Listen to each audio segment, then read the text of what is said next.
नमस्कार दोस्तों, आपके अपने YouTube चैनल ग्राम पंचायत की जानकारी में आप सभी का स्वागत है। दोस्तों, आज के वीडियो में यूपी ग्राम पंचायत चुनाव 2020 के बारे में, यानी कि यूपी ग्राम पंचायत चुनाव की डेट क्या है, चुनाव के लिए कितने चरण लगेंगे, यानी कि इतने चरणों के अंदर यूपी ग्राम पंचायत चुनाव होने वाला है। साथ ही चुनाव के अंदर जो रैलियां हैं वो कैसे होंगी, कितने लोगों को अनुमति होगी या नहीं होगी, या फिर अनुमति का नियम लागू होगा या नहीं होगा, या फिर चुनाव के लिए रैलियां कब निकलेगी, उसको लेकर, साथ ही आरक्षण, आप सभी यूपी ग्राम पंचायत चुनाव 2020 के आरक्षण को लेकर बहुत सारे कमेंट आए हैं। तकरीबन 400 से ज़्यादा मुझे कमेंट आए हैं। यूपी ग्राम पंचायत चुनाव के लिए इस बार किस जाति को सर्वाधिक आरक्षण मिलेगा, उसको लेकर भी आज के वीडियो में कंफर्म आपको जानकारी बताने वाले हैं कि आरक्षण किन किन लोगों को मिल सकता है, यानी किस किस जाति को मिल सकता है। साथ ही आपको एक और जानकारी बता दी, यूपी ग्राम पंचायत बात न करके मैं आपको राजस्थान के ग्राम पंचायत चुनाव 2 जनवरी फरवरी में हुए थे उनकी बात करूं तो जिस तरह से नियम उसमें लागू हुए थे उसी तरीके से यूपी ग्राम पंचायत के अंदर नियम लागू होंगे। जैसे कि यूपी ग्राम पंचायत के जो पहले के जो चुनाव हुए थे, आप सभी जानते हैं, वो बैलेट पेपर यानी कि एक स्टैंप होता था, उसको दबाकर आपको वोट करना था। पर अभी जो प्रधान उम्मीदवार हैं उनका वोटिंग यानी कि बैलेट पेपर से न होकर ईवीएम मशीन से कराया जाने वाला है, तो आपको जानकारी को रखना है। अब बात करते हैं यूपी ग्राम पंचायत चुनाव कब होंगे। उससे पहले जानकारी बता दूं दोस्तों, ऐसी अगर आप जानकारी चाहते हो यूपी ग्राम पंचायत चुनाव या फिर भारत के अंदर जितनी भी ग्राम पंचायत है सभी की अगर आप जानकारी एक ही वेबसाइट, एक ही जानकारी चाहते हो, एक ही चैनल से आप सभी प्रकार की योजना जुड़ी जानकारी चाहते हो, तो इस चैनल को जरूर सब्सक्राइब करना है, जिससे आपको ऐसी ग्राम पंचायत और ऐसी जानकारी आपको अपने मोबाइल पर मिलती रहे। अब बात करते हैं यूपी ग्राम पंचायत चुनाव 2020 के बारे में। तो आपको बता दें, यूपी ग्राम पंचायत चुनाव 2020 जो है कि नवंबर के अंदर यानी कि दिसंबर के अंदर हो जाना चाहिए था। नवंबर के अंदर यूपी के अंदर जितने भी ग्राम पंचायत के जो प्रधानी उम्मीदवार थे, कहने का जो पहले चुनाव लड़कर अभी प्रधानी बने हुए हैं, वो उनका कार्यकाल नवंबर के अंदर समाप्त हो चुका था। यानी कि अब दिसंबर के अंदर उनके जो है चुनाव होने चाहिए थे और नए प्रधान को चुनना था, पर अब ऐसा नहीं होगा। यानी कि चुनाव आयोग ने अब ये कहा है कि जो चुनाव है उनको तकरीबन 6 से 7 महीने टाल दिया जाएगा।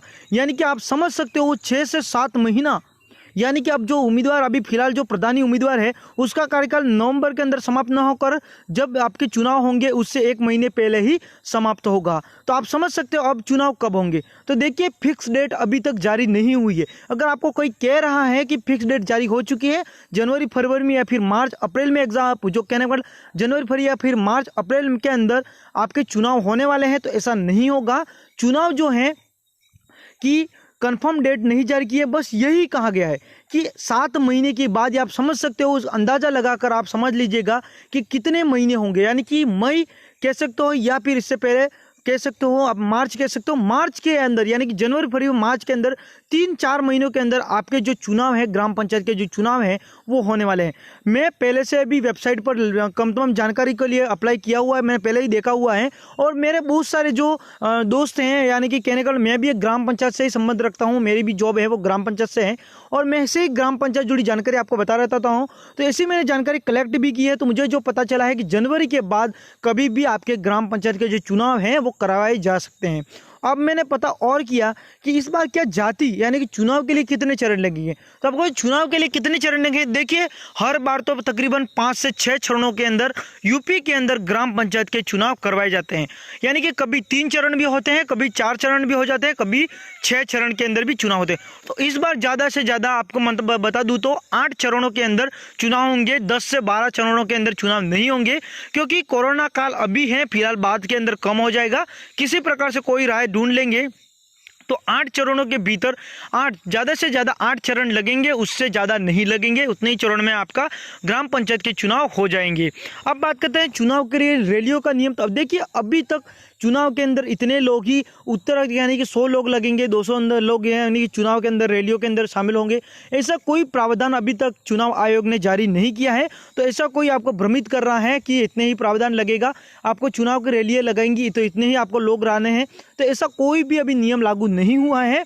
और आपको बता दूं, आरक्षण का लाभ किस जाति को मिलेगा। देखिए, जनरल को तो आरक्षण मिलने से रहा, जनरल के अंदर तो कोई भी आरक्षण लागू नहीं किया जाएगा। पर आपको बता दूं, जिस तरह से पहले मैं इस बार का जो आरक्षण है, ज़्यादातर जो आरक्षण जाएगा वो ओबीसी को जाएगा, उसके बाद एससी और एसटी को मिल सकता है। तो इस तरह से ओबीसी एससी को मिल सकने वाला इस बार ज़्यादा आरक्षण मिल सकता है।